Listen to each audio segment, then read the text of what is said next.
Y ahora vamos a ver este otro inversor.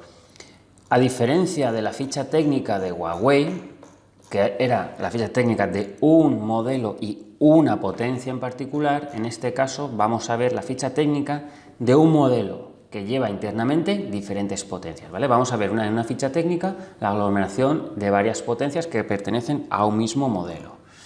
En este caso es el inversor Pico MP Plus de Costal. Este inversor, lo primero que nos da, pues como siempre, información relativa a una estrategia comercial, y luego ya en la parte técnica vemos que hay mucho más número. Hay mucho más número que en el caso de Huawei. ¿Por qué? Porque estamos viendo más potencias que las tenemos aquí, ¿vale? Nos está dando los datos para cada una de las potencias que podemos encontrar en este modelo, en el Pico MP Plus. Como siempre, lo primero que tienes que identificar claramente es los datos de entrada y los datos de salida del inversor. En este caso, pues están bastante bien reflejados porque nos lo están dando separados como en dos colores. O sea, en la parte de corriente continua está separada por esta franja y está señalado en un color verde, ¿vale? Junto con las de corriente alterna. Para no liarnos, lo primero es saber, o lo primero que tendrías que hacer es buscar el inversor, o sea, la potencia del inversor que tú estás requiriendo, ¿vale? Y centrarte en esa tabla. Como ves, lo primero que nos va a decir, en otro orden, pero siempre la información va a ser la misma, nos está dando la potencia fotovoltaica máxima, ¿vale? La potencia fotovoltaica máxima que el inversor es capaz de asumir. Pues para cada uno de los modelos nos da esa potencia máxima en corriente continua que es capaz de asumir. La potencia de corriente continua nominal, es decir, la potencia a la que se está refiriendo el inversor, es 1,54, por ejemplo, para este. Este dato tampoco es muy relevante porque a ti el que te interesa saber es cuál es la potencia máxima que el inversor es capaz de asumir, que en este caso son 2,3, ¿vale? Este dato de aquí. Este dato pues es un dato extra que nos está dando. Este dato, el siguiente, la tensión de entrada nominal, es el voltaje de entrada al que tú deberías poner tu sistema fotovoltaico a funcionar de manera regular para optimizar pues para que el inversor no se apague o no tenga problemas de reconexión, ¿vale? Ese dato es totalmente orientativo, ¿vale? ¿Cuál es la potencia en la que el inversor pues va a trabajar mejor o vas a tener menos problemas? Sin embargo, la siguiente tensión que te da, la tensión de entrada de inicio, que es el voltaje de entrada de mínimo, ¿vale? Es de 100 voltios. Como te he dicho antes, en el caso anterior, hasta que no consigas 100 voltios en la entrada, el inversor no va a arrancar. Rango de tensión de entrada, pues te está diciendo cuál es el voltaje mínimo y cuál es el voltaje máximo para cada uno de los modelos. El voltaje mínimo es de 75 voltios, es decir, si no hay 75 voltios, el inversor no va a funcionar. ¿Qué diferencia hay entre este voltaje de inicio, el de 100, y el de 75? Pues el de 100 te está diciendo que hasta que no llegues a un mínimo de 100 el inversor no va a arrancar. Pero una vez que ha arrancado, si el voltaje de entrada baja a 95 o a 90 o a 80, el inversor sí que va a funcionar. Sin embargo, si el voltaje bajara por debajo de los 75 voltios, el inversor pararía, ¿vale? Es decir, una cosa es el voltaje en el cual el inversor, hasta que no se alcance ese voltaje, no arranca, que en este caso son 100 voltios, pero luego puede quedar por debajo de 100 voltios y el inversor sigue funcionando. Y otra cosa es que el voltaje baje por debajo de 75 voltios, que entonces el inversor ya dejaría de producir. Y el voltaje máximo pues nos lo diferencia. Desde el modelo de 1,5 a 2,5 el voltaje máximo es de 450 y por encima el voltaje máximo de entrada son 750 voltios. Es decir, nunca deberíamos sobrepasar los 750 voltios en corriente continua. Y también nos va a dar el rango en el que el inversor va a funcionar, o el algoritmo, perdón, MPPT va a funcionar. Y nos da dos casos.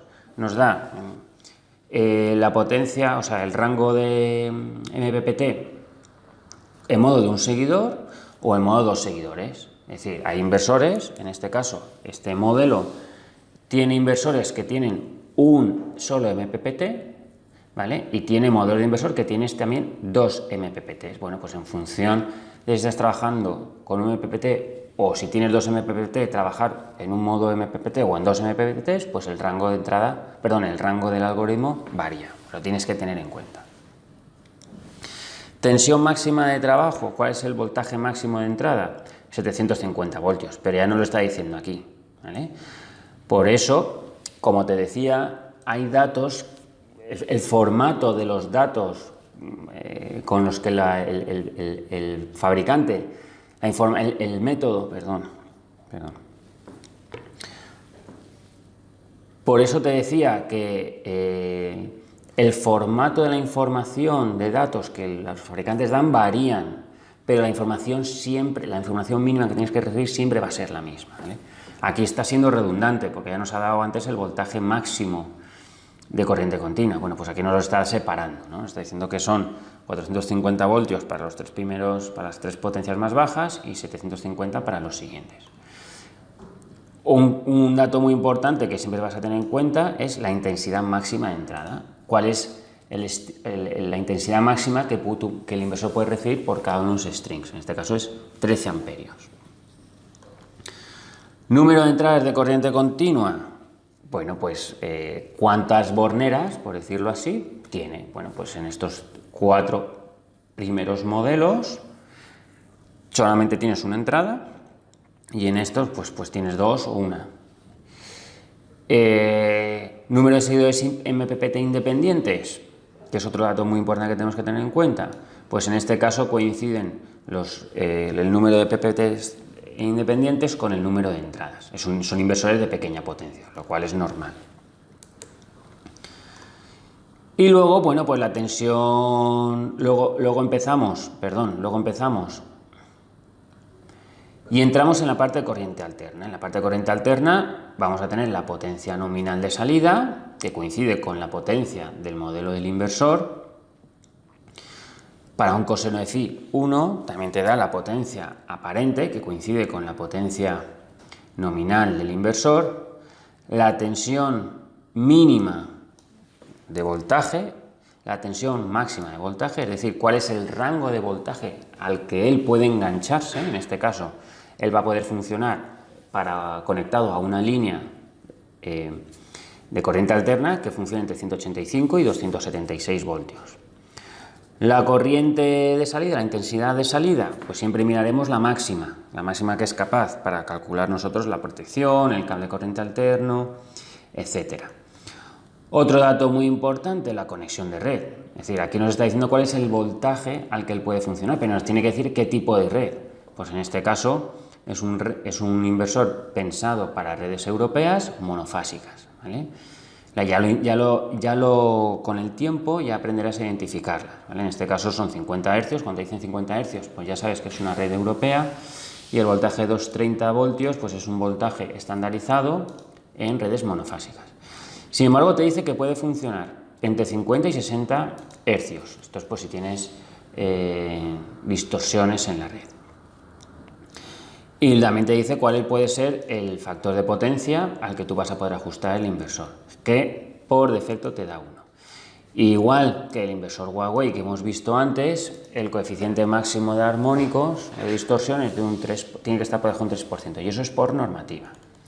A partir de ahí, pues tenemos otros datos, ¿no? Rendimientos, protecciones, peso, etcétera, ¿no? Certificaciones, bueno, pues ya son datos importantes que tienes que tener en cuenta, pero que no van a ser de primera mano o en una primera instancia imprescindibles a la hora de diseñar tu sistema o de seleccionar el inversor. Como ves, te he querido mostrar estos 2 ejemplos, la clase es un poquito más larga, para que tú veas que realmente los datos que te dan tanto de corriente continua como de corriente alterna, con independencia del modelo o el formato de la ficha técnica, siempre son los mismos. El problema es que como no hay una manera estandarizada de mostrarlos, a veces es un poco peliagudo. Como vamos a lo largo del curso, vamos a ver muchos ejemplos, te irás acostumbrando a detectar fácilmente cuáles son los datos que tú realmente necesitas.